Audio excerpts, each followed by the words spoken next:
Welcome to the Geek Homeworld podcast. I'm your host, Ed, aka the Savage Tech Man. We talk film, TV, and tech, all from a geek perspective. You can find us on X, Instagram, Facebook, and you can subscribe and follow on YouTube at Geek Homeworld. Don't forget to subscribe wherever you get your podcasts. Be a part of the Geek Homeworld. Greetings. That's usually what you say. Greetings. Yes, you gotta put some authority in it. Greetings. And welcome to a interesting live stream, totally unplanned for all of you out there. We had a few false starts, but like anything in life, other than my microphone placement here, which is a little bit off, I get that out of the shot.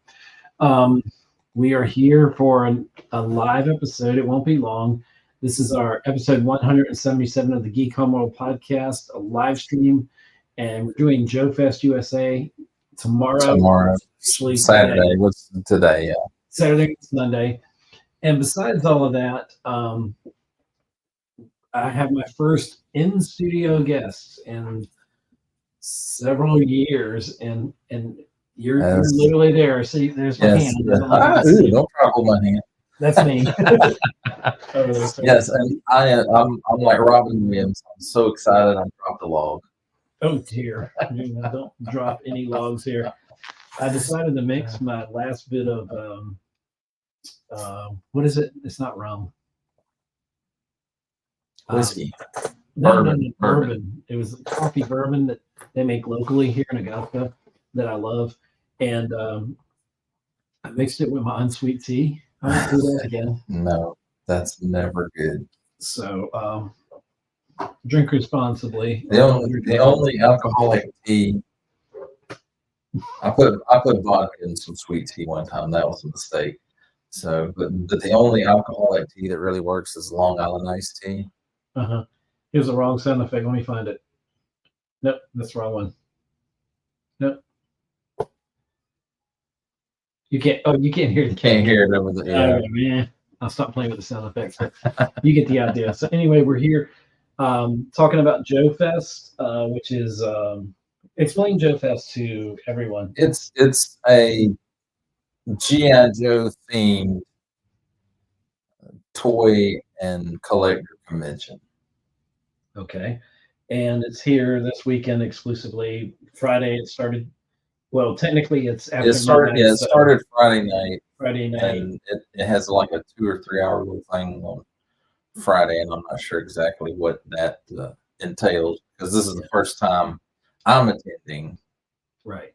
And same here, first time for me as well. So and I don't really know what to expect other than I've watched a few YouTube videos, so I know what the show floor looks like, and I've looked at some posts on Instagram, so I kind of know a few things that are going to be there.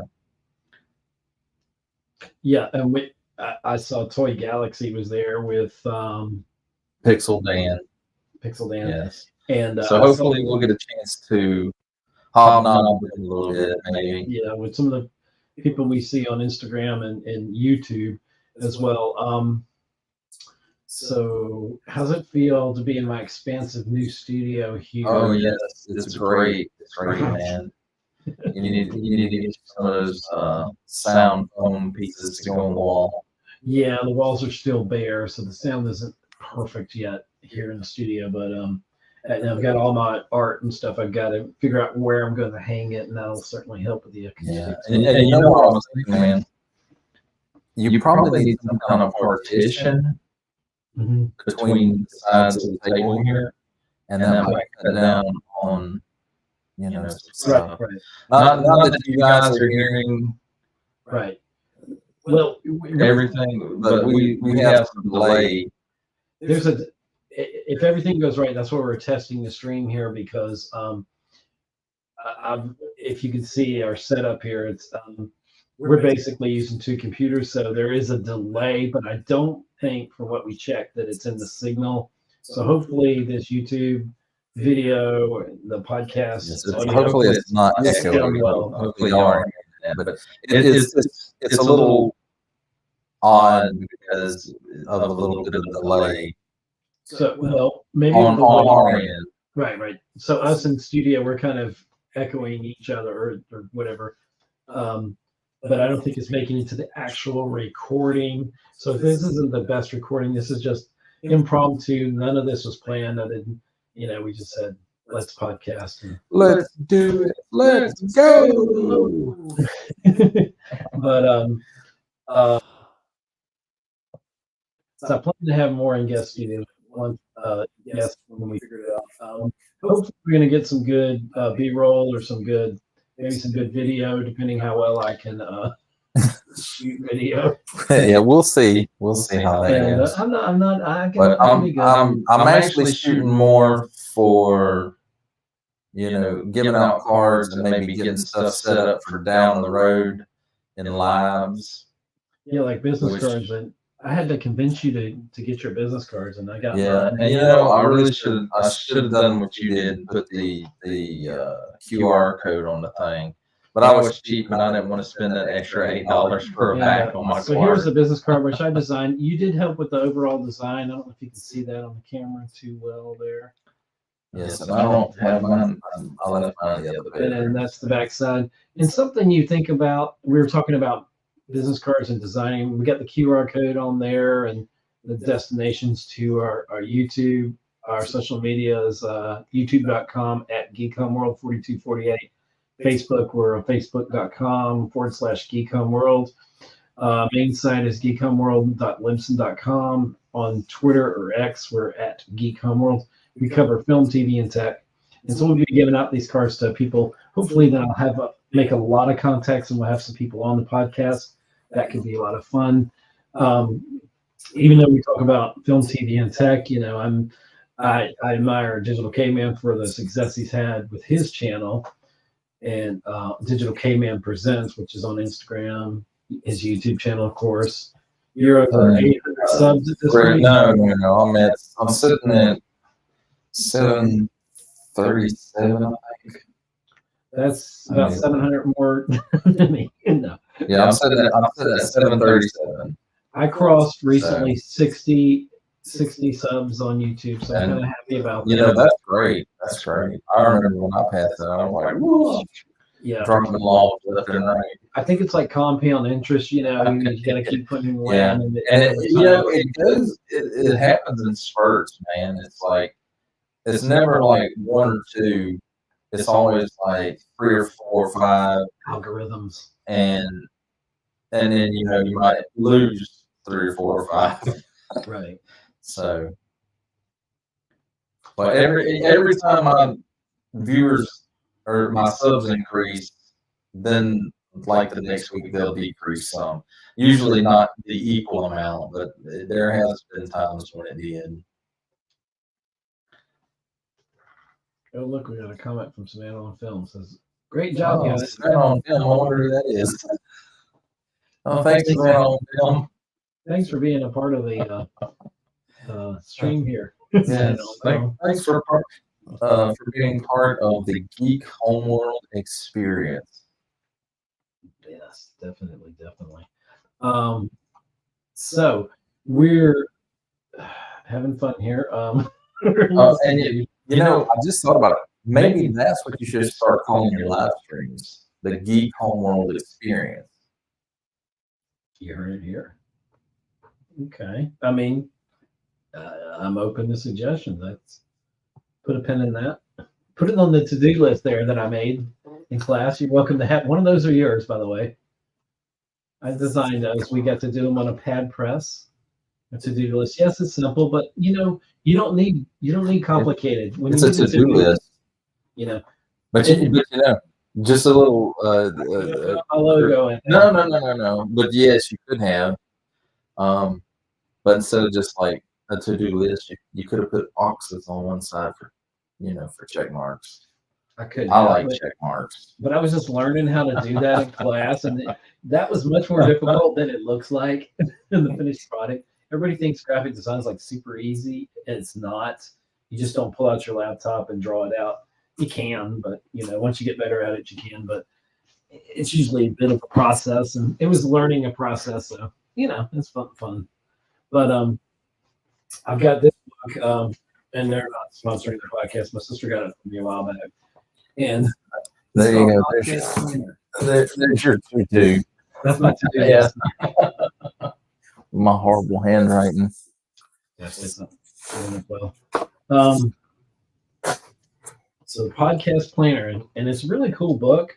I don't know why I'm showing this, but obviously I've not used it yet. So, but it's really good. I'm going to start utilizing that. I'm working into my. Yes, the first step is, which I've been trying to work with Ed on this for a decade at least, is you plan ahead as to when you're going to have a live stream or do a podcast, but it's always, hey, it's Saturday, let's do a podcast like in 5 minutes. It's Saturday night, high and dry. But I'm so spontaneous. I'm like, let's do it. I'm like, let's go. Let's effing go. Podcast, man. I'm going to jump right through that mystical portal. And I was doing, this is a little off the subject, but that's what I'm good at. And, and a fan that I met when I moved up here to Augusta just over a year ago, knew us from when we did the Digital Man Cave. It was the it was Digital Man Cave. It was Digital Man Cave podcast. Because I'm the Digital Caveman. I always screw that. I usually call it Digital Caveman podcast. Just mesh it all together. Well, but we used to do sometimes 2 hour. It was always 2+ hours. It was 2+ hours. Usually like these live streams go. Yeah. We're a lot better at it. Our techniques are better. We didn't care about on camera. We really went on camera. Right. We never went on camera back in those days. It was strictly an audio podcast. Just like, and I'll also look at our old ugly faces. Yeah. But had you listened to me and we embraced that? Yes. I was totally there. Yeah, that's true too. It wasn't cost effective. I wasn't ready to reveal this ugly mug. Yeah. To the universe. Your thing was, who wants to look at these ugly mugs? And I'm looking at myself here on camera, in the distance from the camera. It looks like I'm completely gray, which I guess I'm getting there. And it's like, when you get a certain age, everything is like. Yeah, but here's the thing, man. I'm like you. All mine is down here. None of it's up here, except for maybe the odd strand or two. When you get old, you get 1 or 2 grays. You get that stray one, and I try to get rid of him, and then he brought a friend the next time. And now they come. You can't pull them out, man. If you pull them out, they multiply. I can't stand needles, let alone pulling hair. Are you crazy? I have zero threshold for pain. This from a man who got the crap beat out of him by Wilford Brimley with the diabetes bad. Diabetes. We had a infamous, I guess, diabetes episode. Oh yes. So I've got Wilford Brimley versus Samuel L. Jackson versus Duke Nukem. We had the little. We had the apps on our phone. The soundboards. Bring that back. I tell you, we need to do a segment or something of that. I don't know that we can do that now. We've got another viewer to our live stream here. Someone. Oh, we do. Who's that? I don't know who you are. Whoever you are, you're welcome to say hello.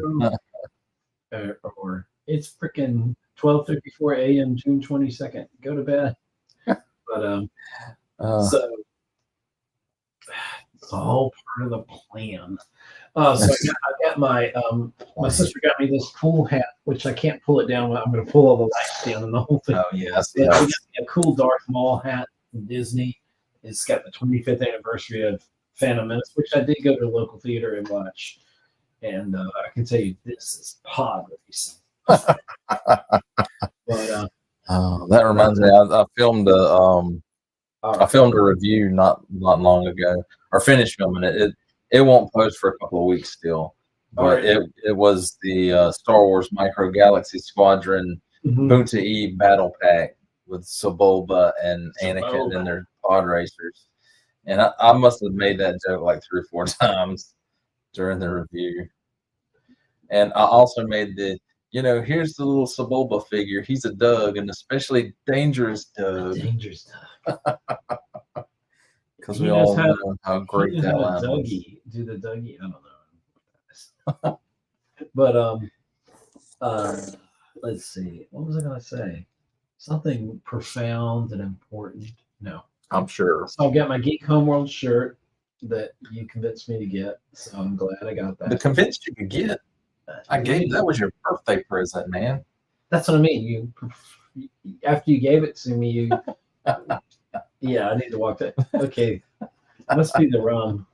Or must be Bacardi, whatever the hell the that tea. That's after you put that stuff in that tea. It was an incident in Buka Eve with that Doug. And especially dangerous Doug named Sebulba. Sebulba. But I gotta ask you a question, Digital Cavemann. Are you an angel? No. Like the pilots about the moons of Viego? Yeah, right? Yeah. Moons of Viego. I'm gonna be a pilot one day, and I'm gonna see. I'm gonna see all the stars. Has anybody ever seen all the stars, Qui-Gon? No. No. I'm gonna be the first one. I don't doubt it. Yes, I do. You know, I'm just wondering, is that better in your headphones there? Or you're not on? I'm not on your loop. Yeah. All right. I'm messing with my DAW. What does a DAW stand for? He's over there messing with his. He's playing with his knobs, folks. Don't play with your knobs unless, well, you can't. I don't know. I don't have a comment for that. So this is our directionless stream. So what are you looking forward to? Tomorrow or today? Well, tomorrow I'm looking forward to the food truck. Oh. I gotta feed my diabetes. Gotta feed us the beatus.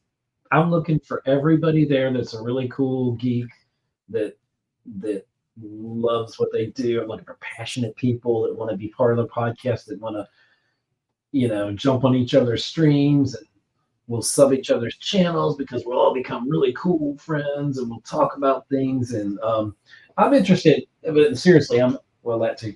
But I'm interested in seeing. I've not actually been to a con before. Con.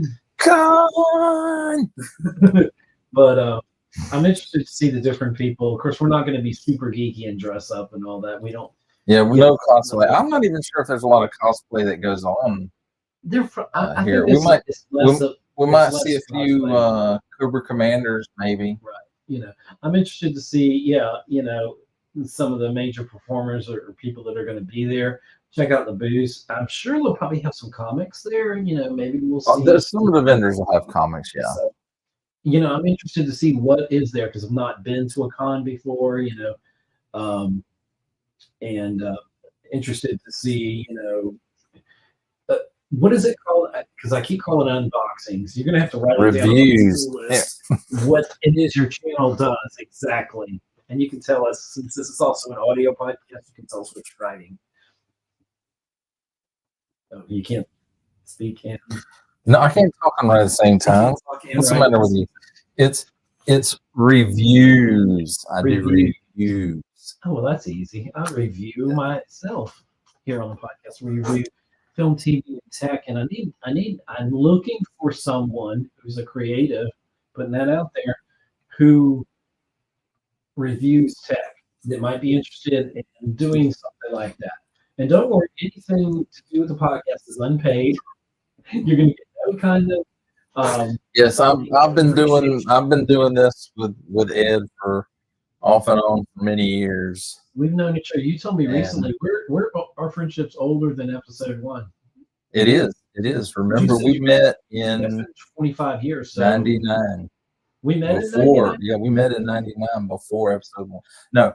It had already come out in theaters, but hadn't come out on VHS yet. So episode 1 predates us technically, but not by much. We'll just call it the same time. So as long as we'll lie. We're writing because I think it was still in the theaters when we met. Yeah, and films sometimes I think and stayed in started theaters hanging out longer back some. then. Yeah. 99 was a It damn depended good on the film though. But 99 was a damn good year for film because we had Matrix, right? Was that 99? It was 99. That's the one I remember from 99. Crap. And there were some other good films. Somebody was talking about 99 as a year of film, and it was a pretty damn good year of film. I'm curious to look up what films. Let's ask Google. Okay, Google. What films came out in 1999? It was a pretty damn good year of film. Oh, sorry. Feedback. I put my phone there. I'm just going off here. Talent of Mr. Ripley. The Insider. I don't know what that was. The World Is Not Enough. James Bond. Oh, that was Brosnan's last, wasn't it? No. No, he had one more after that. He had The World Is Not Enough. Die Another Day. Was that the name of it? That sounds right. Yeah, with Halle Berry. Because The World Is Not Enough was the one like the media empire guy was trying to take over the world. It had, it had Denise Richards in it. And is that the one that had the Asian lady in it too? And they had that whole motorcycle chase, or was that the next one? The World. No. World Tomorrow. The last one. What was the one about the world tomorrow or something? And now I've got to look that up. His last one was the one he did with Halle Berry. There was not much coming out that year. Okay, well, it's not showing me. Let me see. Now I've got to look that up. Okay. Pierce Brosnan Bond films by year. Because The World Is Not Enough, I think, was his next to the last one. Okay. And then remember, his last one was the guy from North Korea. Were right. The World is because okay. Let's start. Okay, back in '95 was GoldenEye. Then we had Tomorrow Never Dies. Oh, and GoldenEye, Sean Bean was in that one too. Who? Sean Bean. You're right. He was the bad guy. He was one of the bad guys. No, 006. Excuse me. Yeah. Still one of the best all-time video games. The only reason I bought the 64, other than the Star Wars game, that was the only reason to buy an N64. What was GoldenEye? Was GoldenEye. And then, so we had Tomorrow Never Dies. Then we had The World Is Not Enough. And his last one was Die Another Day. Die Another Day. Yeah, because that was the one with the North Korean guy with the diamonds in his face, and Halle Berry was in it, and she drove that new Ford Thunderbird. Right. Then we had 3. And he drove an Aston Martin. We had 3, 4. We had 5 Bond films by after that by Daniel Craig. Yeah. Casino Royale, Quantum of Solace, Skyfall, which was the best. Spectre, that was not as good, and then whatever the last one was.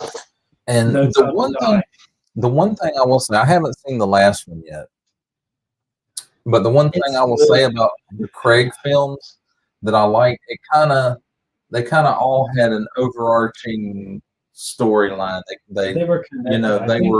They were in a continuity.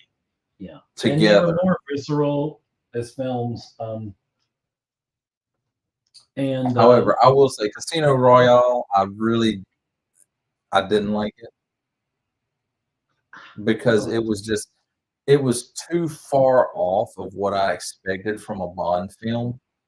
I was a little let down because we came off. I was going in. We actually got to the point with the gadgets and all, which we were growing up on. But the thing is, I almost, without putting it in the same tier as the Batman movies, the original Batman movies. By the time we got to Batman and Robin, how cheesy that got, we were getting that way with the Pierce Brosnan films by the time. They were, but that's what you expected from a Bond movie. Crazy gadgets, the tongue-in-cheek, double entendre, sexual references, especially when it comes to character names. Did you know Judi Dench was in 8 Bond films as M? I didn't know that. That's probably the most. I think it was. Because I saw an interview with her recently. Because Ralph Fiennes did it in the Craig movies, but there was only 5 of those. Right. But anyway, so we had. And he wasn't even in the first one till the very end.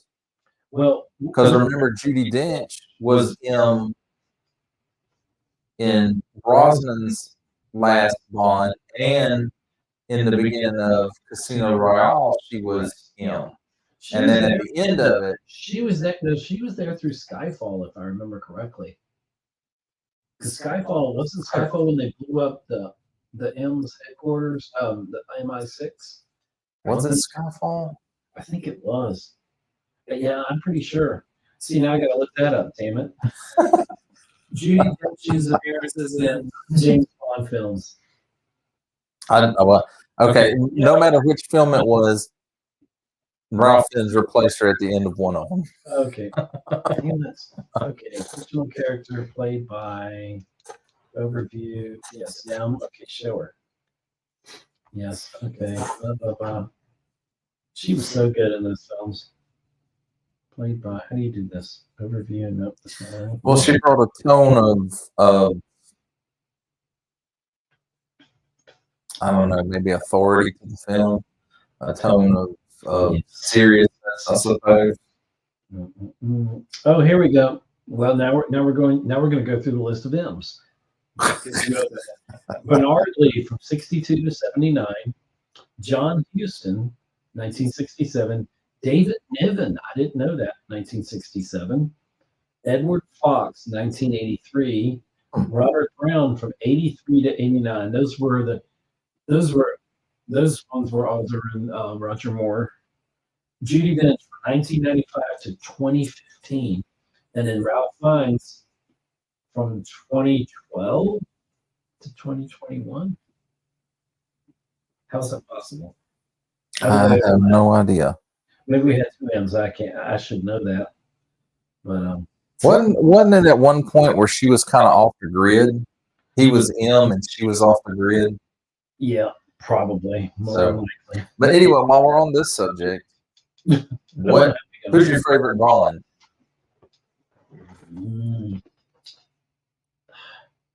Even though the movies don't hold up as well, first off, it's kind of like who's your Picard or your Kirk or whenever you came up. Yeah. For me, it's Brosnan, but I just thought he was so smooth and debonair.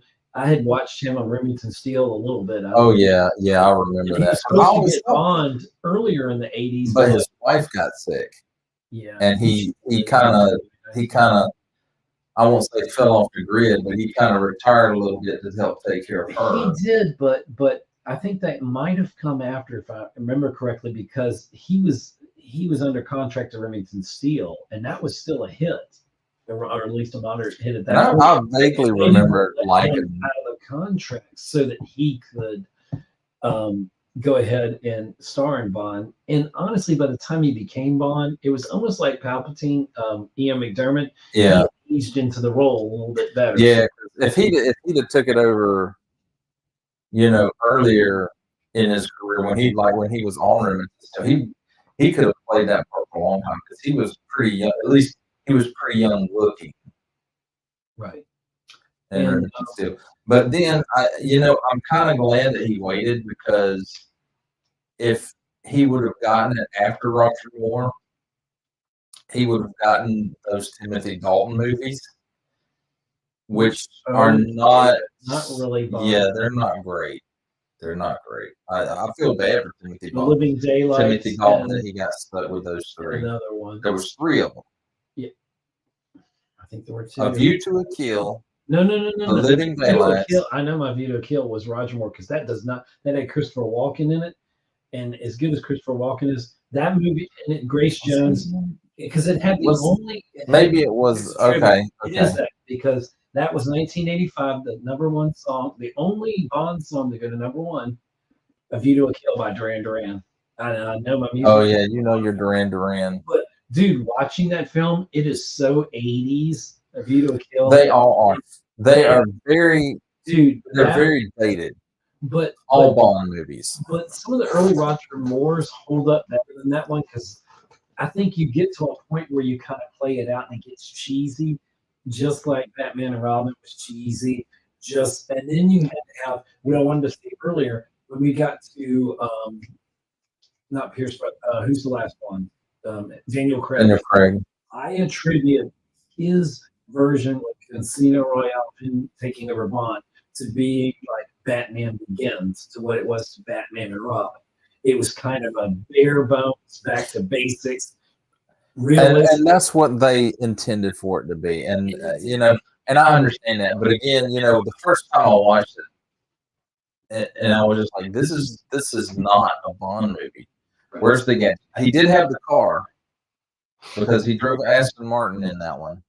And I always attribute Aston Martin to being the Bond car because it was, that very first Bond movie with Sean Connery. Yeah. He drove Aston Martin, I believe. No, Live and Let Die was Roger Moore movie. No, this like the back of his hand. This is a major Bond film, a fanatic.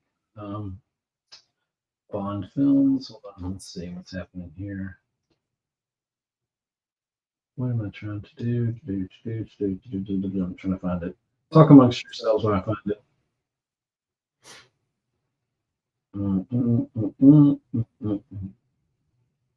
But yeah, I agree with you about the Bonds.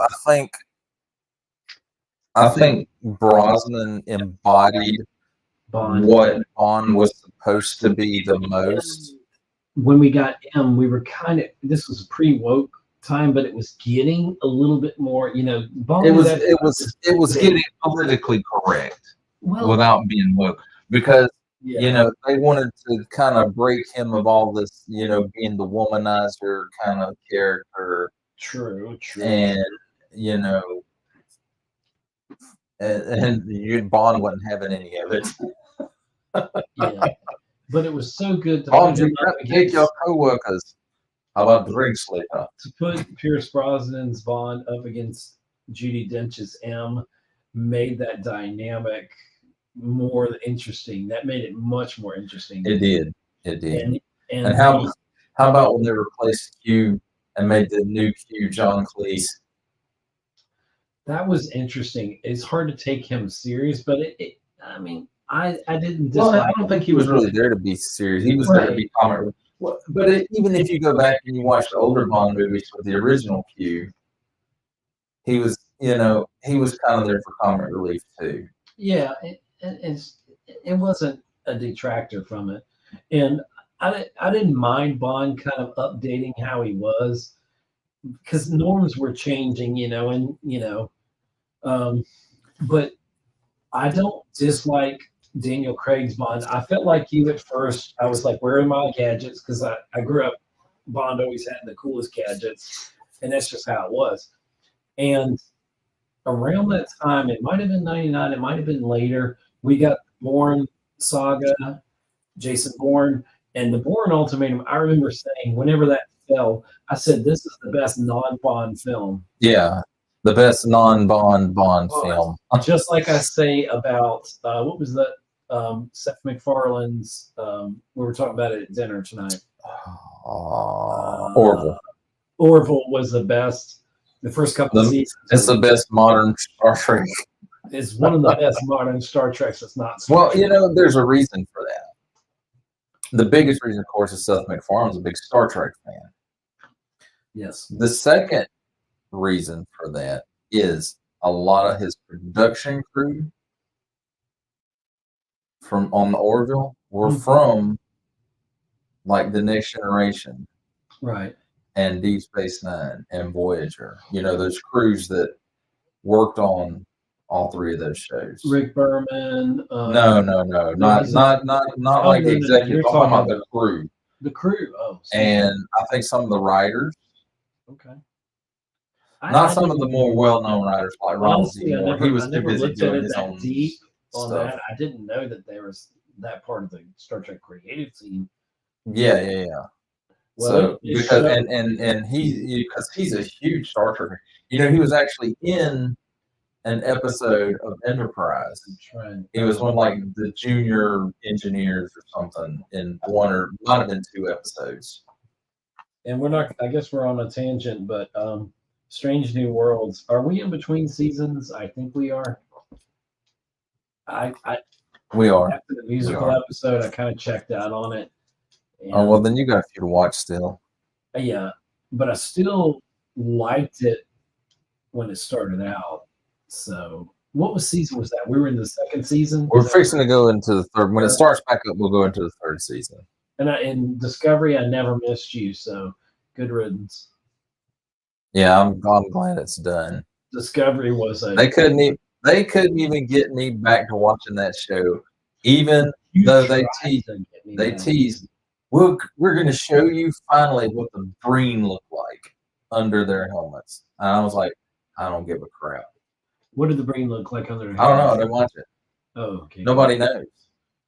Nobody watched. Nobody. No. But, I mean, the Breen toward the end of the Dominion War were a big part of it. You remember the dudes that wore the helmet looked kind of like you remember Return of the Jedi when Princess Leia wore the bounty hunter disguise? Those guys that had the helmets that looked kind of like that. Right. Oh, I remember the Breen. But it was always an on-show joke in Deep Space Nine. Nobody knows what they look like. Nobody knows what their homeworld is kind of reminded me. I don't know why they reminded me of the Hirogen a little bit from Voyager. I don't either, because those characters are nothing. Well, they're nothing like them, but I don't. Not even visually. No, not digitally, but I didn't say digitally. I said visually. I'm sorry.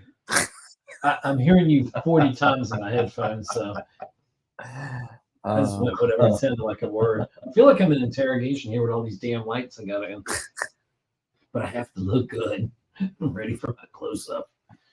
I'm ready for my close-up, Mr. DeMille. Okay, so we talked about favorite Bond actors. Okay. What's your favorite Bond movie?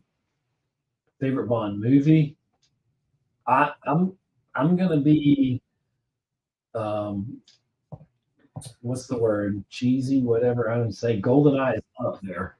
Well, GoldenEye, Skyfall was damn good. Javier Bardem, or whatever his name is, was creepy in that movie.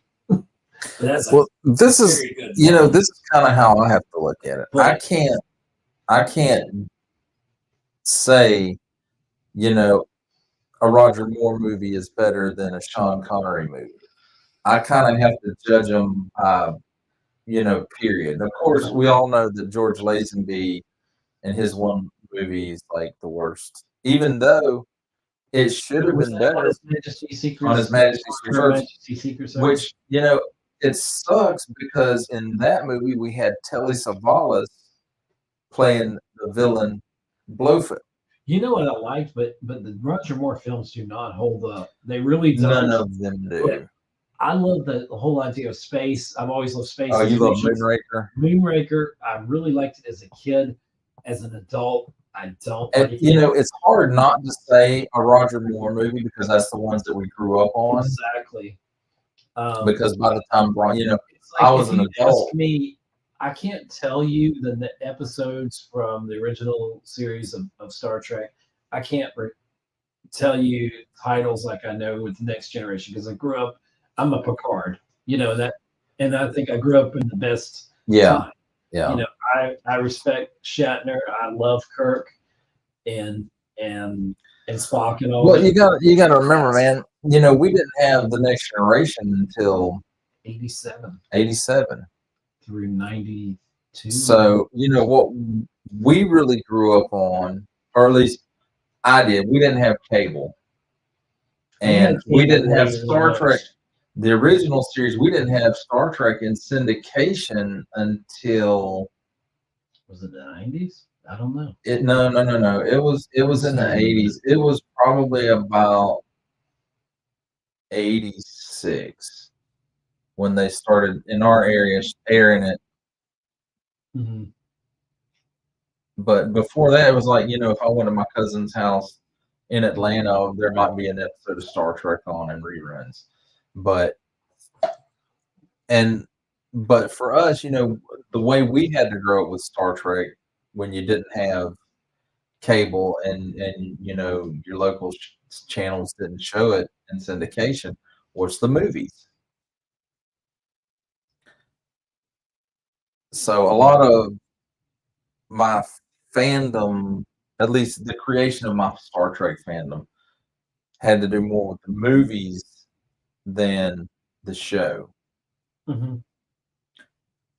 And it's like, you know, when you get to Star Trek 3 and well, the motion picture as well, and you see what Klingons look like.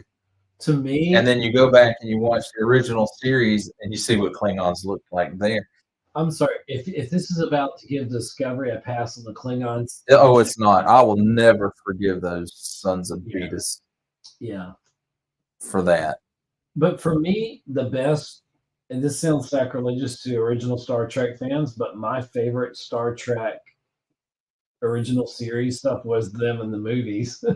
Well, yeah, you know, I mean, that's just when I came of age of Star Trek, and it's just like, you know, you watch the movies and you go, well, I want to know what inspired, you know, what the show was like. So you go back and watch it. Yeah, it's a show of its time.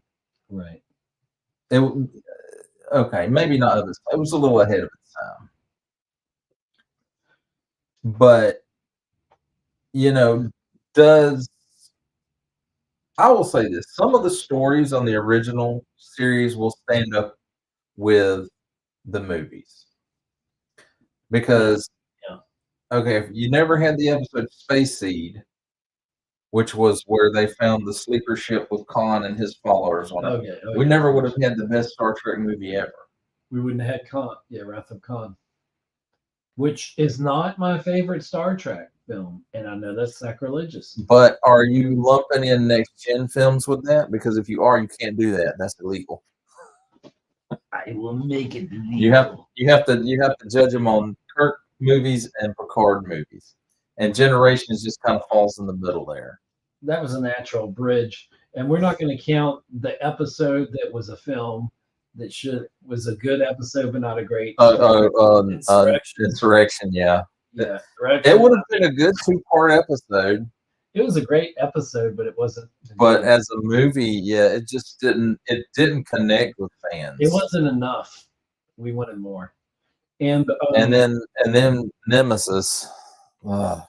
That I find that hard to believe that was Tom Hardy. Bane is Shinzon. Get this though. That's just how good he is as an actor. The crew of the Enterprise, Picard actually, you know, he just recently wrote his memoirs, Make It So. And do you have that book? I haven't read it. I want to read it though. I have the Picard autobiography. But you know, he just recently published one. Well, he didn't publish it, but you know what I mean. Make It So. Make It So.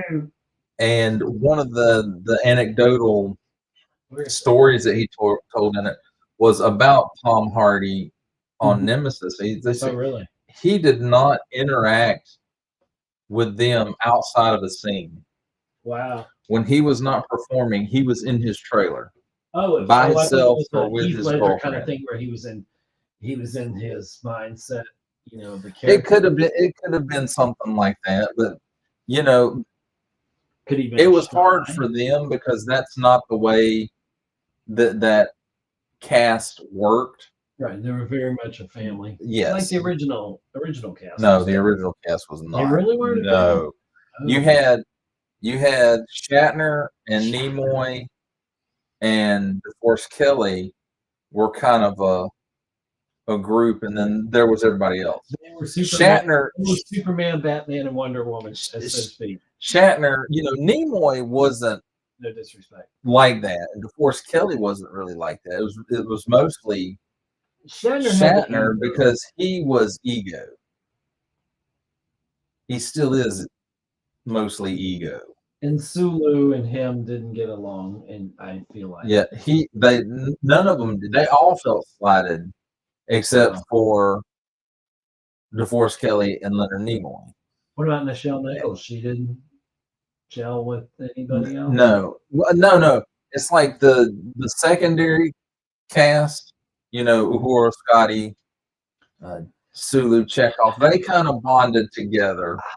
It's kind of like Don. It's like you have the singer songwriters like McCartney and Lennon. You have Joe Perry and Steven Tyler, kind of like that. You have Don Henley, Glenn Frey, and then you have the Joe Walsh on the side. But I still consider that part of the group, like Nichelle Nichols and Scotty. I would Her and But Sky. yeah, they were not. It's hard to not They say were that. not a tight knit group at all. Like I said, Shatner was friends with Leonard Nimoy, and of course, in the later years, that kind of became a strained relationship as well, to the point that Shatner was not even invited to Leonard Nimoy's funeral. Wow. Really? They had not spoken for years up to that point.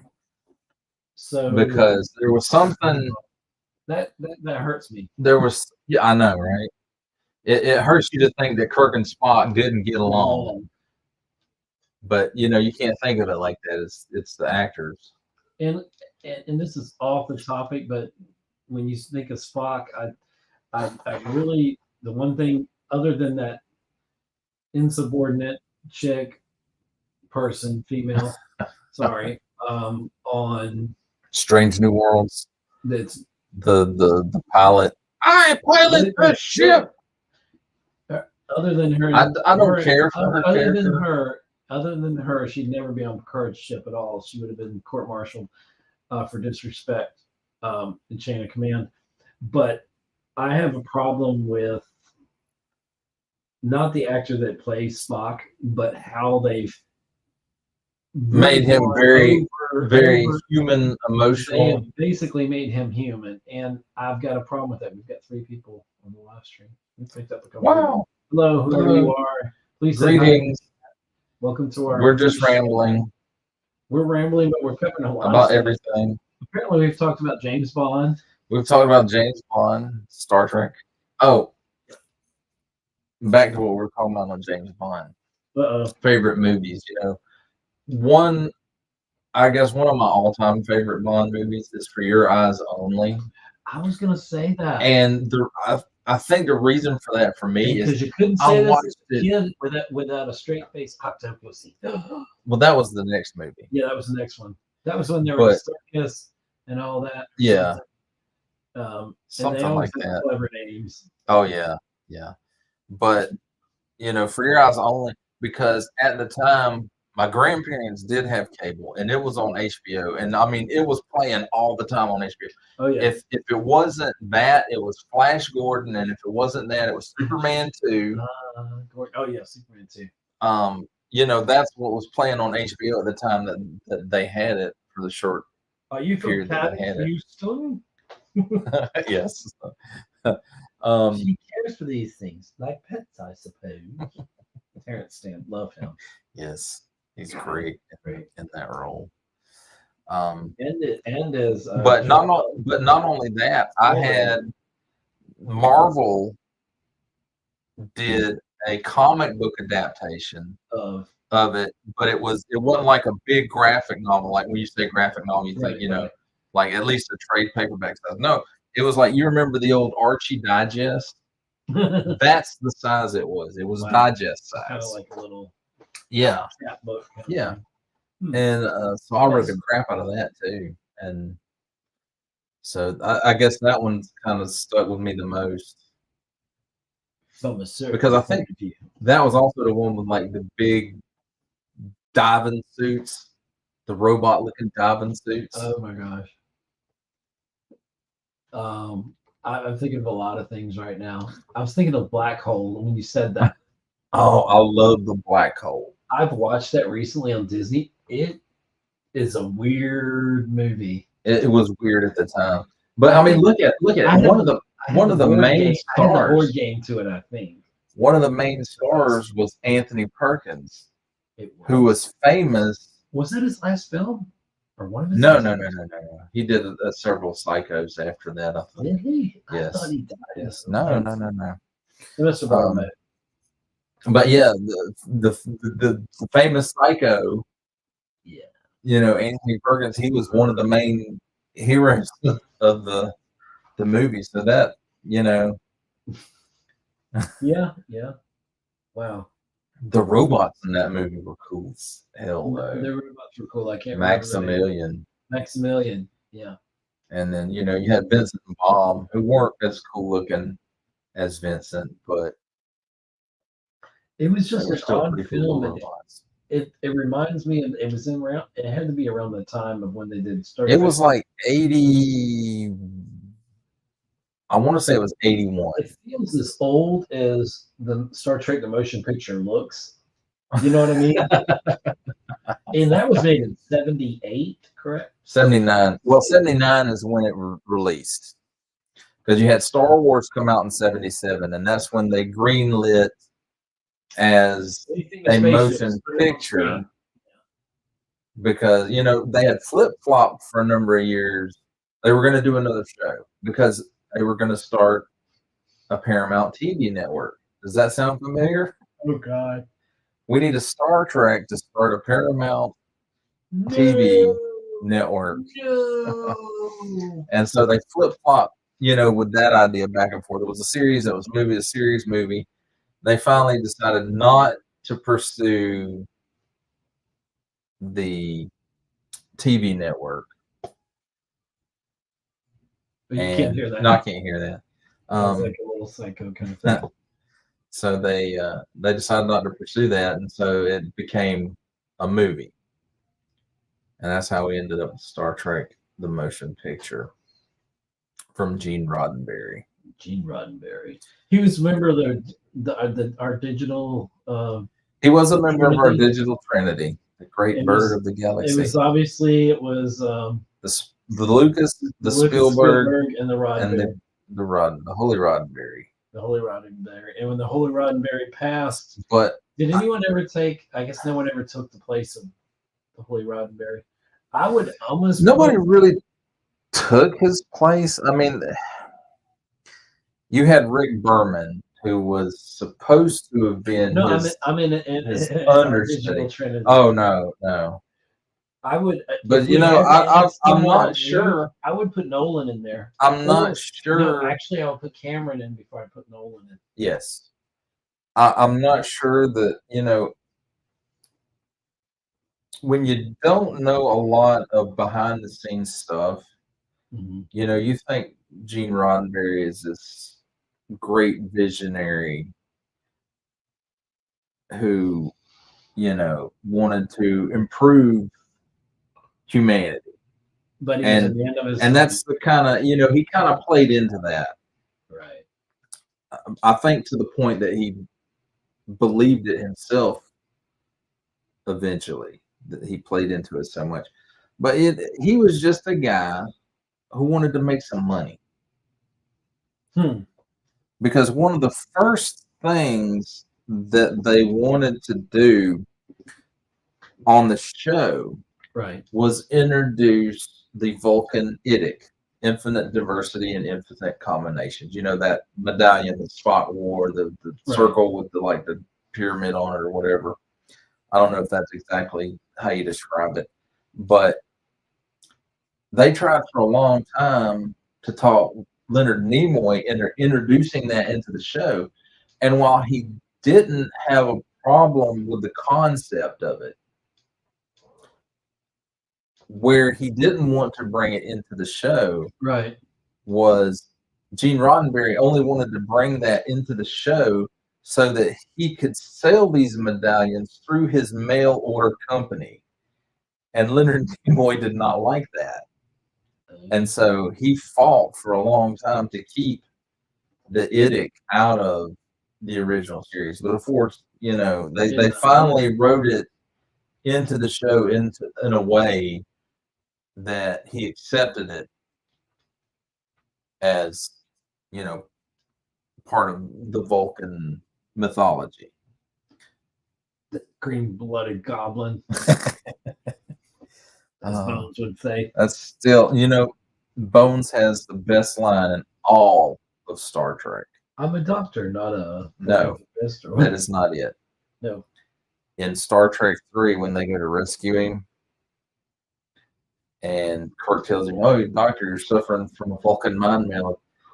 Oh, yeah. And he says, "That green-blooded son of a beatus. It's his revenge for all those arguments he lost." Yeah. Son of a beatus. It'll get you every time. So, welcome to our live music. radio voice now. So welcome. Did you use that on the radio? You were actually on the radio. I couldn't do that. It takes a lot out of your voice. It does take to a do lot out of that. your voice. I was just talking to somebody the other day, and they're like, I was like, people always ask me about Savannah on Film. When am I bringing it back? And I'm like, well, it's on hiatus now until I can figure, me living in Augusta, how I can helm Savannah on Film and actually follow everything that happens coming out of Savannah, which It's right now hard to do. There's really not a lot going on. There are people hurting bad. Yeah, I'm glad that the people striking got what they wanted, but I knew there'd be a downturn in the industry and snap back the other direction. That's the thing, dude. The guys in charge are going to make their dineros. I've been in HR, so I know how it is. It's all about, in operations. We both worked in corporate America, so we know it's about the bottom line. It's about being profitable. If you're an entity that's for profit, you have to make profit, and you got to do it by any means necessary, legally, of course, but ethically. And if that means giving everybody in your company a raise across the board, it also means that you're cutting their hours a week later. Been there, done that. It's not a part of the job I enjoyed, but you got to do what you got to do. Were you still working? Were you still working at in HR when that happened? When they put the increases across the board? I'm sure I was. I remember. And then they cut everybody's hours out. I hit that pay ceiling for a lot of years before they restructured the thing, and then it started to grow, and then eventually I retired out of it. But some people jump ship when you're not making money and not advancing. If you're, I was talking with the job market, it's weird how we're on this subject. I don't know how we got on it, but some of the good conversations come out of what's not planned, and but the talking about how the whole demographic of how businesses run is so different, even in the last 5 years. I mean, society in so many ways, and how we conduct business, how we do it, and how you interact with people has changed like dramatically. I mean, some of the core tenets are still there of how you decorum and how you treat people, and how there's just not that loyalty that employees and employers have to each other that they used to have. Well, here's the thing, though. I think that was all a load of hogwash to begin with, because even though employees might have felt a loyalty to a company, just how consumers may feel a loyalty to a brand. Right. It was never reciprocated on the part of the business. Now, I'm talking about major corporations. I'm not talking about smaller scale stuff. If you're talking about like 401ks and stuff like that, and pensions people used to have, I would say yes, the companies were more involved in trying to retain people, and that still happens to some degree. But it's also with the employees, it's a generational thing. This generation coming up, generally speaking, painting with a very wide brush when I say this, they are not as committed to one particular company. If they don't feel they're valued, that's not something. We just did a job. We put our nose down. We were taught that. Yeah. You do a job, push through it. If you get a pat on the back every once in a while, that's good. Yeah. If not, hey, suck it up. We didn't always get the rewards. We didn't always get the financial. But also statistically, now I don't know how true this is anymore, but for our Generation X-Men, we were there. Speaking of X-Men, no, we'll get to that in a minute. We'll talk about X-Men in a second. X-Men 97. But we were expected in the 90s. It was expected that Generation Xers would change careers up to 17 times. What? Not Gen Xers. Gen Xers, yes. I don't know about that statistic. Where you pulled that from? I don't know. I pulled it from the 90s. Did you pull it from facts or did you pull it from made up news? I pulled it from the 90s that I heard at some point in the 90s, but that's been a long time ago. So the numbers could be lower than that. Considerably, maybe 7. I don't think that much. Because honestly, the way, or at least maybe my perception, everybody's perception can be different, but well, you got to think about it. I remember the people I was working along with. I know someone who has been in a position for like 40 something years, which is a big crazy. And I'm not saying that applies to every single person that's going to change jobs. But a lot of people in that generation, or at least I worked alongside, you have to. They were long term. You kind of have to think about it this way. A lot of Gen Xers, started in the workforce young. Yes. Probably before they even finished high school. Be real about it, they were working in the home raising their brothers and sisters. That too. So, they weren't getting paid for that, so I'm not counting that. But a lot of our generation was in the workforce when they were 16, 17 years old before they even left high school. One, because they had to be. And some because they wanted to be, but a lot of it was, they had to be to help, like you were saying, raise a family. Even though it was brothers and sisters, brothers and sisters rather than children. I agree. And so, entering the workforce that early, you feel like you're getting crapped on at McDonald's, so you go work at Burger King. So you go work at Wendy's after that. At Wendy's after that.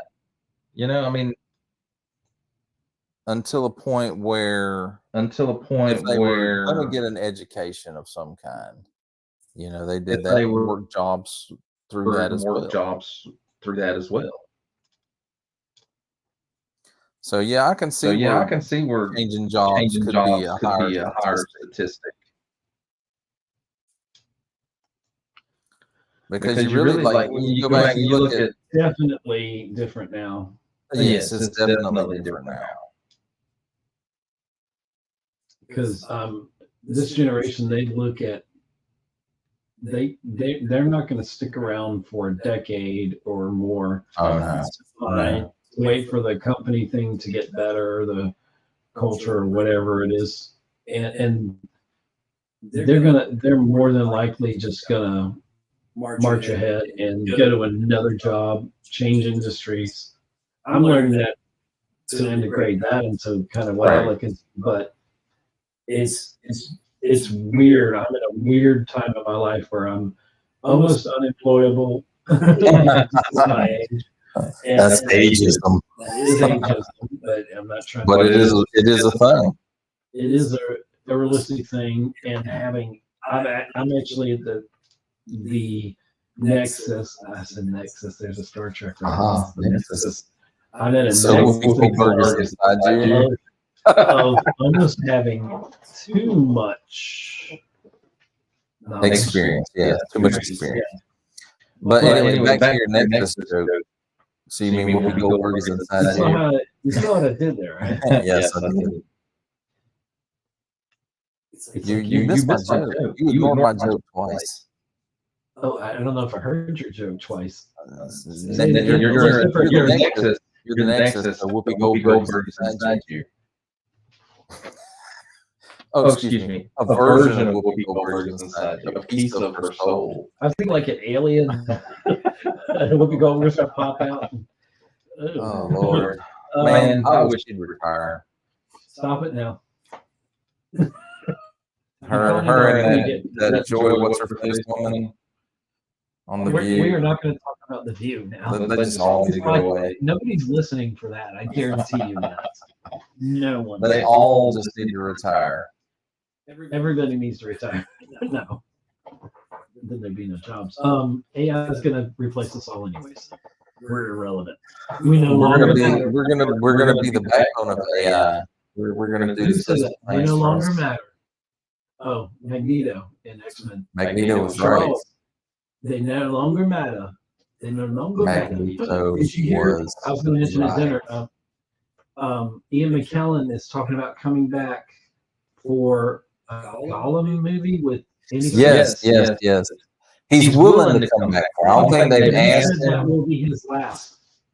but yes, Yes. he has expressed interest in it. He fell off a stage or something the other day and broke his wrist or something. I heard or something like that. Did something hurt his pride. I'm not sure.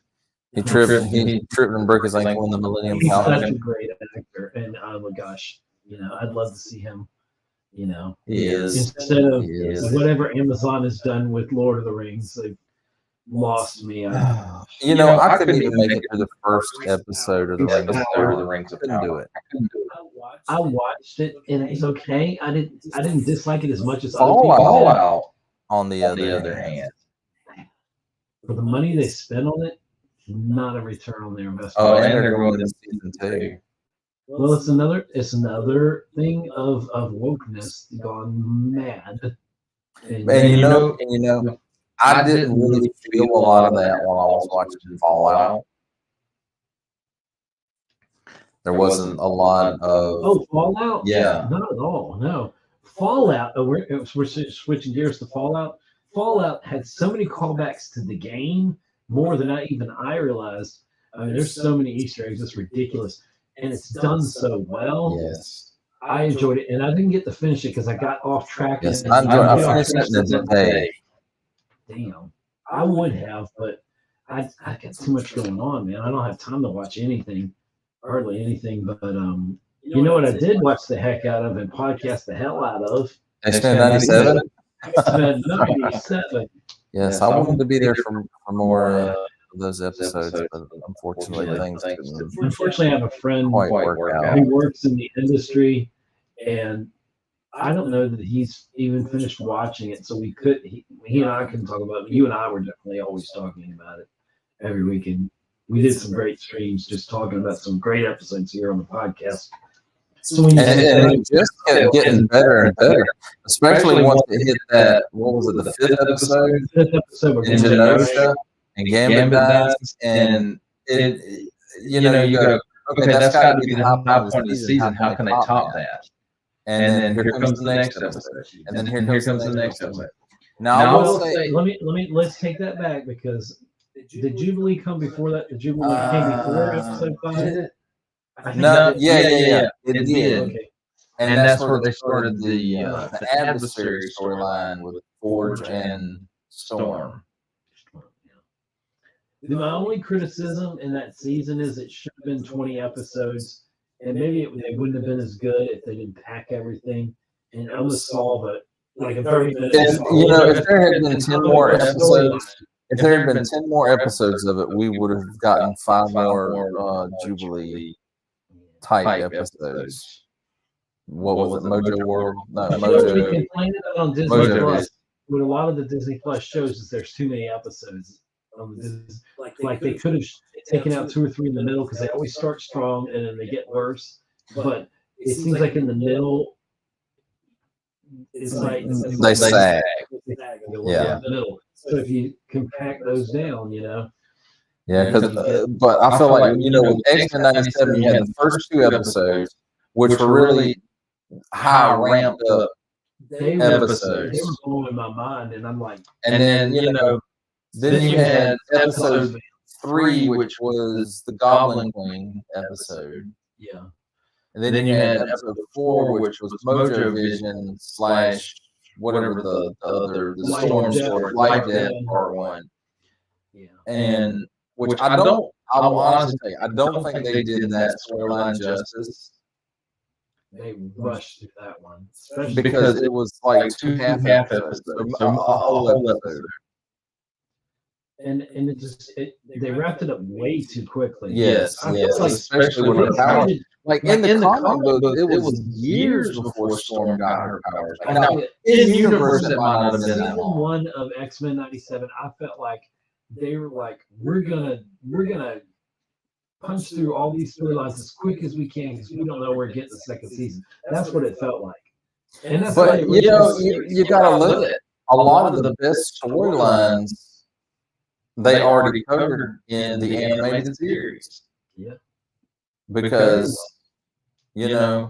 at least in my opinion, up through like maybe the mid-90s, that was it was top of my list. So I mean, I never and I'm talking about the comic book stories. Now you went a little further with that because you love. Never expected them to come back and do X-Men, update it and continue it at the same time.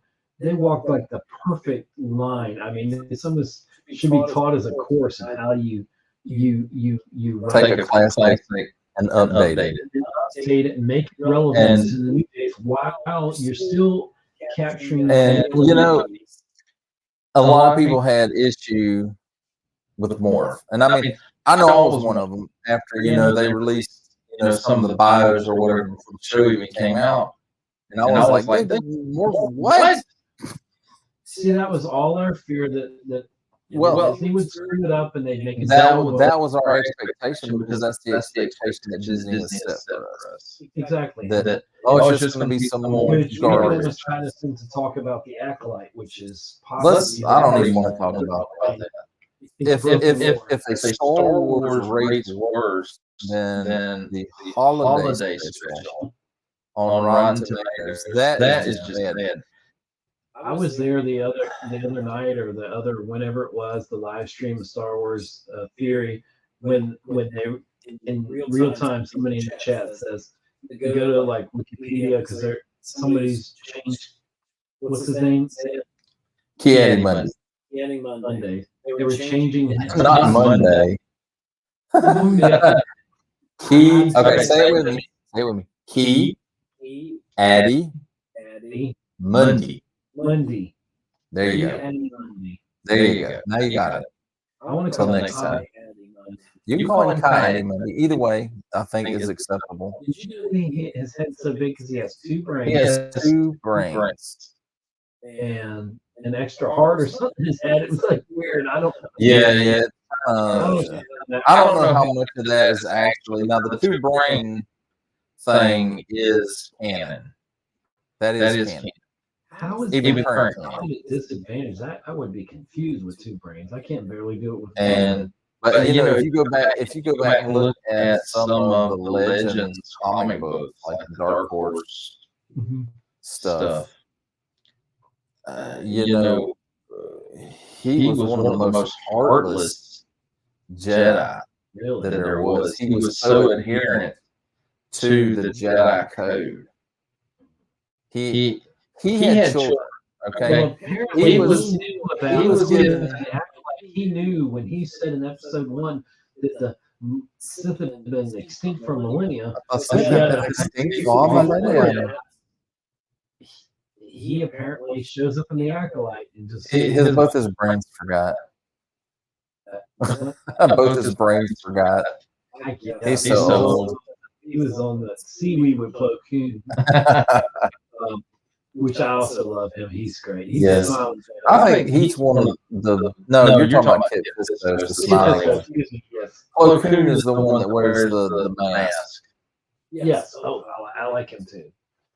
And I like him too. He's still alive, by the way. He told George, this is an old video. He's like, I told George he could have survived that his fighter getting shot. Yeah. He's like, he could have survived that. Yeah, but George Lucas didn't know he did. No, he's dead. Damn it, George. And it's like, one of the other ones, Sass Ollie, the one that, the speeder bike thing, where you see the parts of the speeder bike flying, but you never see them actually shoot her speeder bike or her speeder bike. You don't see that. You see them preparing to shoot at her, and then it kind of goes to its forward, and then you see like the parts of it flying forward. There's a way to make all of them survive. But in canon for a while, and Monday he didn't survive. He did with the big head tails up and then down. Shock T. Remember? She supposedly survived because she was in the Force Unleashed. Deleted scene where things. Yes, where Grievous stabs her in the hallway, and then Anakin and Obi-Wan cut a hole in the floor and go in the sewer of the ship. That's also one of the outtakes that doesn't work for me, where they're doing the beep beep boop boop boop. Yeah, R2D. There's also, I want to say, there's another deleted scene where she gets killed by Anakin. She's in a meditation. She's in a meditation room in the chamber, and he walks in and stabs her. And there's also the fight between. Oh Lord, what's that guy's name? He was like the Jedi Sword Master at the time for the temple. He was in charge of training, lightsaber training for all the young Jedi, at least the basics. I can't remember his name. I cannot remember his name, but there was a fight between him and his Padawan, which actually you get to do in the PlayStation 2 Revenge of the Sith game. You actually get to Syndralic. That's his name. Underrated game. Oh, dude, that game still holds up today. That's one of my favorite Star Wars games. But his name is Syndralic, and his Padawan. But you do get to see a little bit of that, like when Obi-Wan is going to watch the recordings in the temple, when he finds out Anakin's going to kill him. You know, one of George Lucas's was his son or nephew with that one that saw both of his daughters.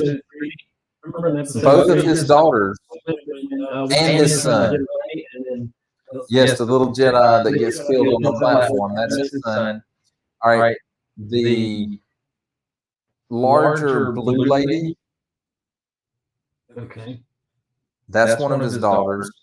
And then there's another one that was Lucas was in the scene in episode 3. He was a blue guy that was kind of. Yes, he was Baron Cappadocia. Thank you. And Grievous's cough was actually George Lucas had a bad cough during production, and that cough is actually George Lucas. I see that. I didn't know that. I remember that fact. Now I remember that they told Genndy Tartakovsky when he was doing the Clone Wars cartoon, the 2D animated one. Samurai Jack. The Samurai Jack looking one. That one. They told him, okay, Grievous is going to have this cough. In episode 3, we want you to give him a reason to have this cough. That's true. And that's why Windu uses the Force to like, and then he crushes his carapace, yeah, away or something. And that gives him his cough. The reason I didn't like that one as much, did like it, and the same reason that I did like it and did not like it was how over the top the Force use was. I loved it, and also, but on that note, I have to excuse myself for a moment. Okay, I'll talk to myself. That's fine.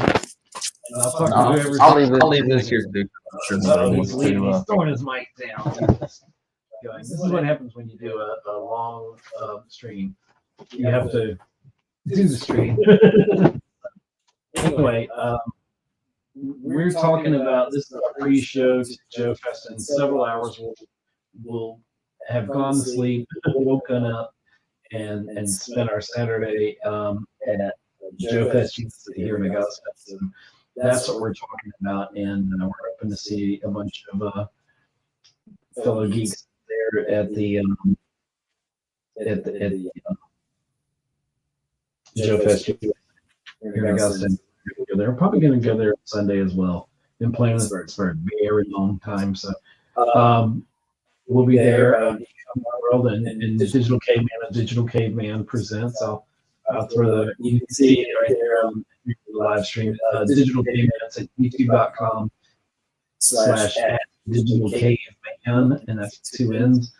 If you follow us, we're Geek Homeworld on YouTube at let's find that. Boom, boom. You want to like, share, and subscribe. We're Geek Homeworld at youtube.com/Geek Homeworld4248. Or just look for Geek Homeworld on YouTube and you'll find us there. Please subscribe and ding that button. Do all that stuff you're supposed to do. algorithm, all that fun stuff. It helps us out, so we appreciate any bit and every bit of stuff going on there. Digital Caveman, he does Digital Caveman Presents on YouTube / Digital Caveman. That's with 2 N's. He does he reviews action figures, not unboxings, but he does the review of them, and he's got a lot of great content. He does a video a day, which is very ambitious, and he's going to be there along with me tomorrow. He's our first official person as he re-enters the studio here. First human being to get in person here to Yes, I'm back. I have returned, as they say. You have returned? Okay. And he was over there talking to Leslie Hedlund, his favorite friend there, along with Kathleen Kennedy. And y'all were hanging out right just now talking. I love that look on your face. Because he loves, if there's anything you know about Digital Cavemann, he loves Kathleen Kennedy. About as much as you do. Thank you for. We all know that's your favorite person. No. Leslie Hedlund, she is digging herself a hole that they're gonna never let her touch. And then they talk about she wants to make a movie. She wants to make a movie. She's not making a movie with my Star Wars. Dude, our Star Wars is dead. It is dead. And it's never coming back. One day there's going to be the sad reality that George Lucas is no longer going to be on this earthly plane with us. That's going to be a day. Well, I mean, as far as Star Wars is, it might as well be true. It might as well be true because he's not coming back. And if he was, it would just be a token thing. And honestly, I'm going to be honest with the fans. Star Wars fans, we can be very. We're our own worst enemies. Exactly. We can be our own worst enemy. I think now we've gotten enough taste of what Disney has done to ruin Star Wars. They've done some great things, like help me out, Rogue One. Yes, so we know they can do Star Wars right if they choose For to. me, second season, the Luke Skywalker part showing up in. Even if it was just digitally enhanced. Are you talking about the end of Mandalorian? But then there's so many more things they screwed up with it. And I know they're trying to right the ship. I'm going to be there when they the whole process of them. And a year from now or two, maybe we'll be saying how great Star Wars is and its return to glory. I really hope that that's the case. But it's the case. But it's I don't. Yeah, I don't have high hopes for that to happen.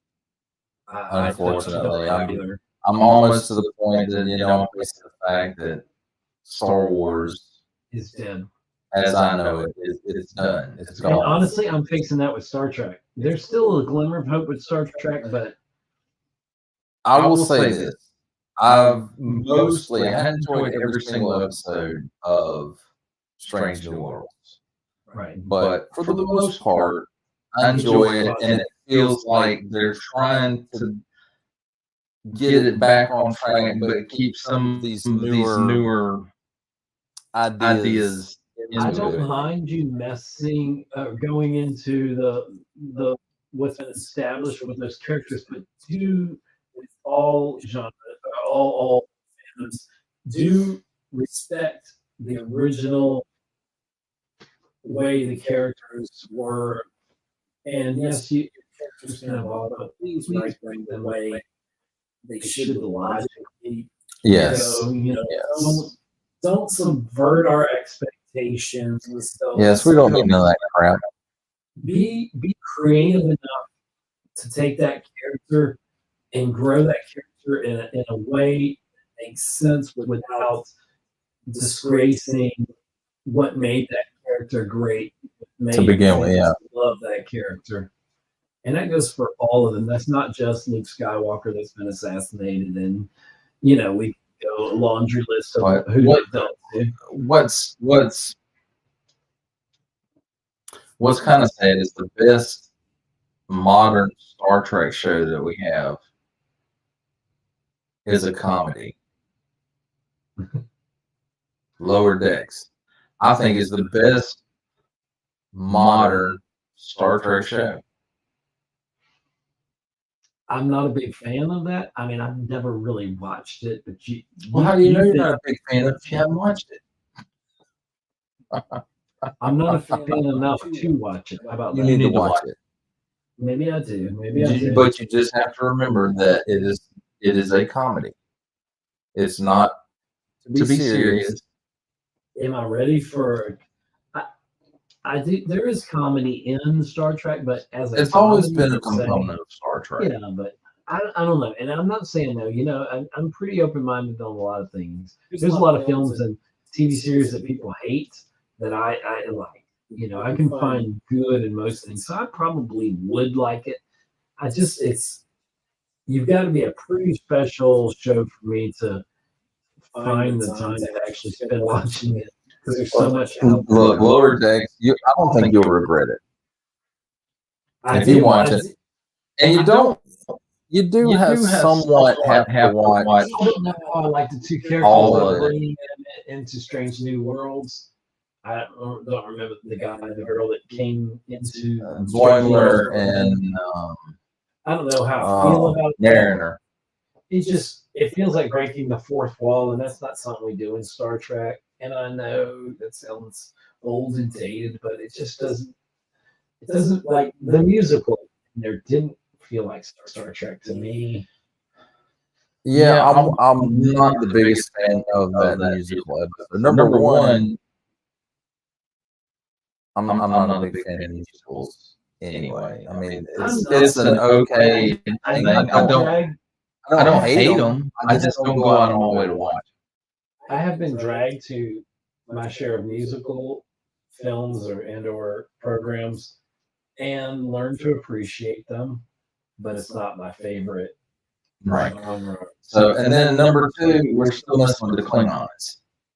Yeah, you can't mess with the Klingons. Was it meant to be in jest that the Klingons were a boy band? Yes. See, I didn't even know that until the stream. In a way, I guess it was kind of funny, but also like it's disrespectful to the characters. Not maybe in the same vein as what Discovery did to the Klingons. But that's just me. I'm a big Klingon fan. So today is always a good day to die. That's true. So I don't like when people mess with good stories that are already told. When you already got a good story, I'd rather you just like we've kind of here's at a point where let's leave the Skywalkers alone.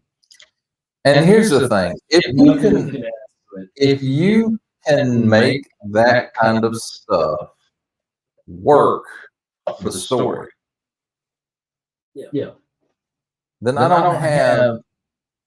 I won't say I don't have any problem. I don't have as much of a problem. I have a much less problem with it if it works for the story, if it works for the character.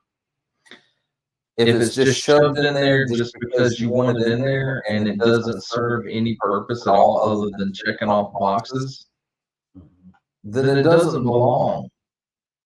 I agree. The first thing about entertainment, whether it's music or movies or whatever the format may be, it should be to entertain. Yeah, it should be a good story, or For me, it's all about the story. You rise and if the base of it is not good, you can add all this other crap to it you want to, and it's not going to make it better. It's not going to make you any more money, because I'll go ahead and tell you. Let's take Star Wars, for example. Okay, your target audience for Star Wars should be, people who grew up with original trilogy and the prequel trilogy and the Clone Wars. Right. Okay, and maybe to a lesser extent Rebels as well. I enjoyed Rebels as a whole. When you look at it as a whole, I enjoyed it. Now, like the first season, kind of not as much, and the art direction takes a little bit of getting used to. Yeah. But the people who are fans of these core Star Wars things, that should be your target audience. Yeah, is that usually going to be white males or males in general? Yes, it is. I don't know if I heard this somewhere. I feel like I did, so I don't know if it's necessarily an original thought right now, but somebody was referring to the writers are basically the millennials, basically the newer writers, I would say, and they're from a different kind of age of storytelling. They're a different mindset, and I get that. So However, what they're writing, it doesn't work for the most part.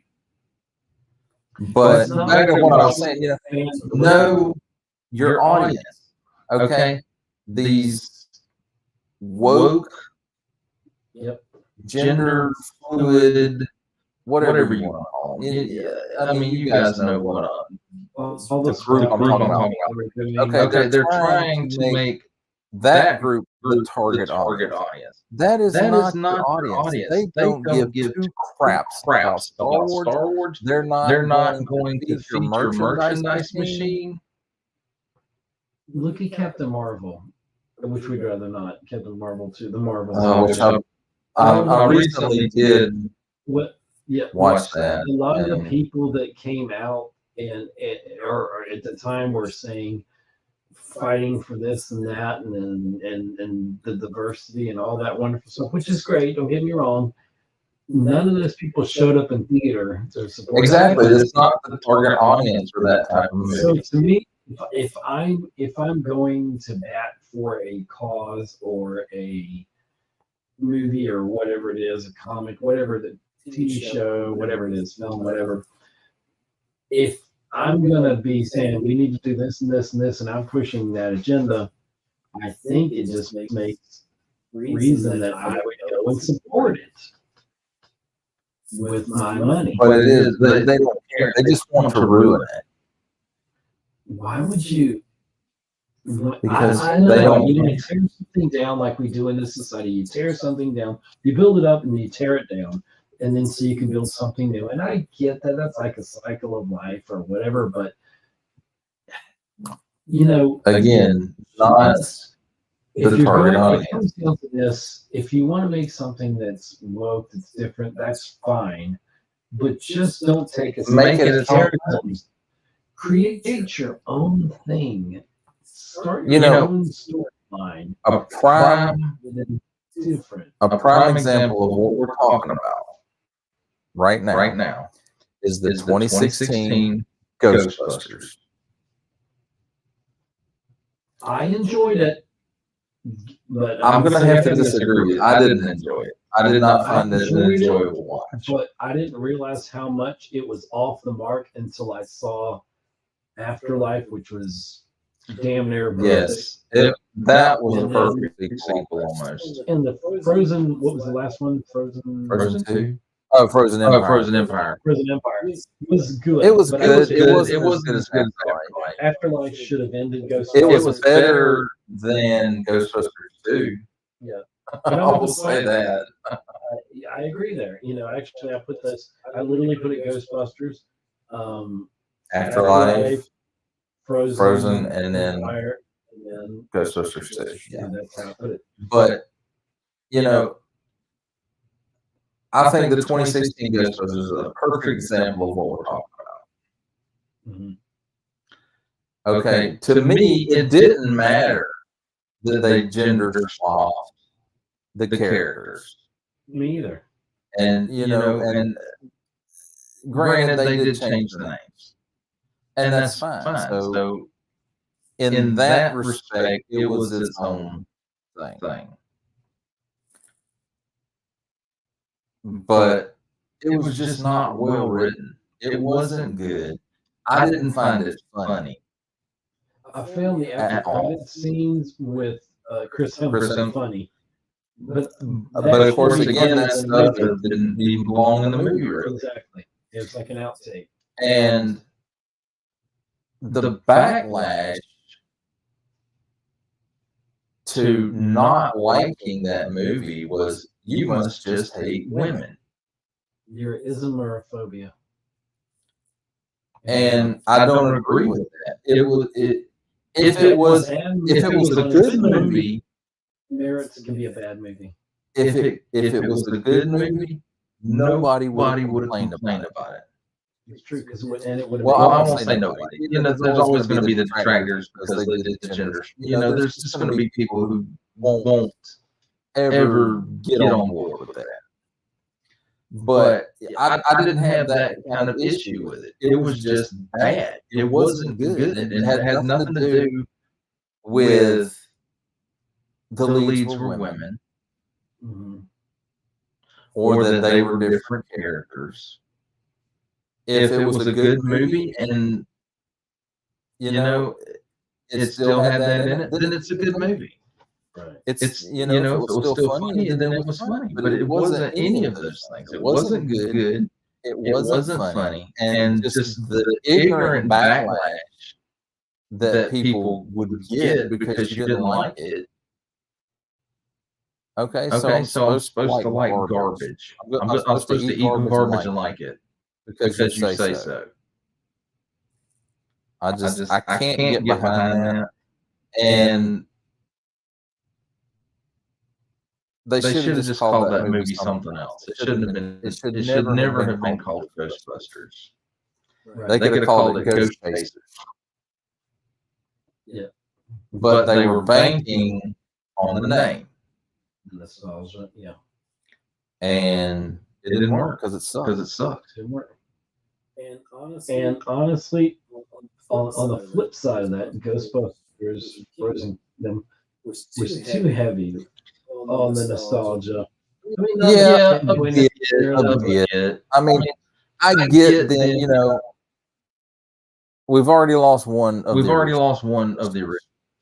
And he didn't even get to be an other than as a CGI ghost. But that was a perfect love. It was great. It was awesome.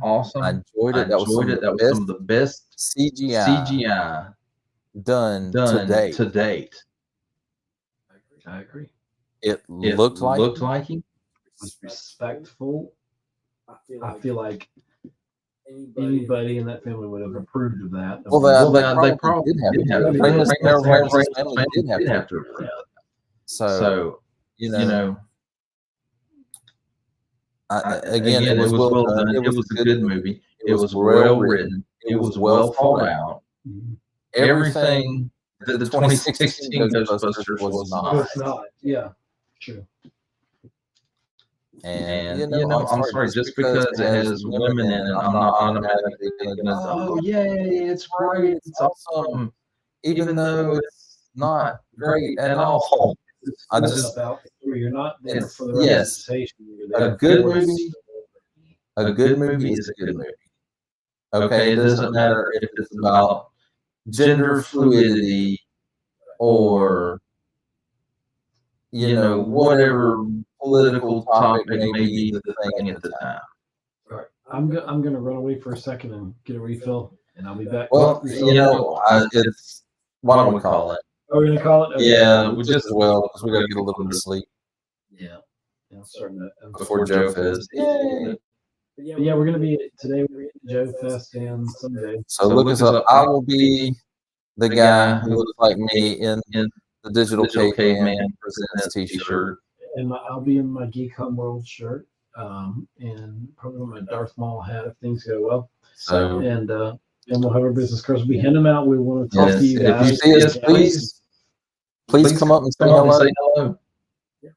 And by the time this gets out, it might be people. Nobody's watching it anyway. But anyway, I'm glad that this was my first episode having you here in person. We're going to figure out this delay thing. I don't think it's going to. Yes, I don't think it's just in here, and mostly it's delay. Yeah. Or if not all delay. So we'll figure it out somehow. But that's I think you need a partition. I don't know that partition would necessarily help. See, because I'm watching it. It looks like it's on a bit of delay from the roadcaster. But if you have a partition, I might not be able to hear you in person as much. I don't know. Well, I mean, I don't know how they do in radio stations. There's not really a partition. I mean, I shouldn't have that. It's just, but you're plugged into the same thing. See, you're on your laptop as a guest of StreamYard on there. Right. So you're doing your own thing. You're not necessarily, your mic is plugged into here, so I'm getting a different thing, but I'm also getting the signal, I guess, delayed through my laptop running into there. If you were connected directly in, like we were doing earlier, it might work. I mean, it should work, but we could be, because I did work on the noise gate and all that, so I lowered that noise for us, so we didn't have a lot of the background noise in the air. It is running during this, so you're just a little bit out of sync because you're on. Because I get it, because of the delay in the broadcast. You're delayed, but like I said, in the final thing, if it all works out well, it might just bleed perfectly. And if this is all messed up, then it's what it is. But either way, it was fun. And we'll figure it out, and we'll do better next time, I guess. Maybe.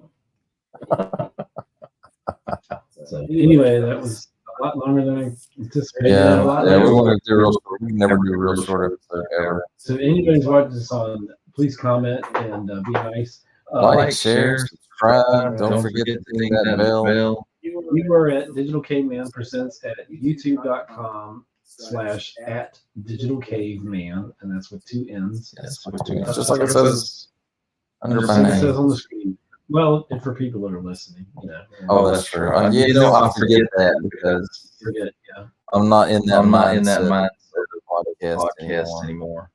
And we're Geek Homeworld at youtube.com/@GeekHomeworld4248. That's youtube.com/@GeekHomeworld4248. Or just look for Geek Homeworld. You'll find it there. Just search it.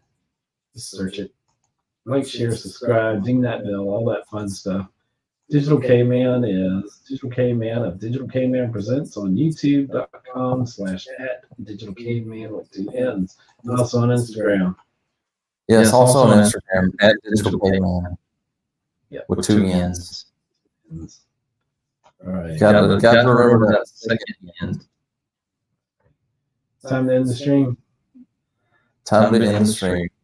Adios. I'm going to play the exit outro. So my outro, which is really my intro, but I'll cover Your intro, outro.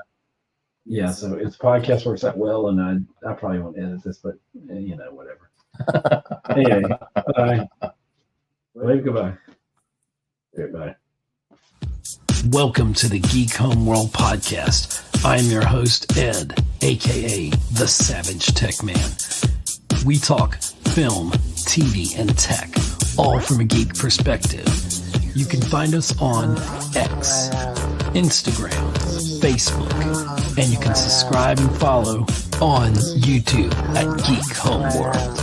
Don't forget to subscribe wherever you get your podcasts. Be a part of the Geek Homeworld.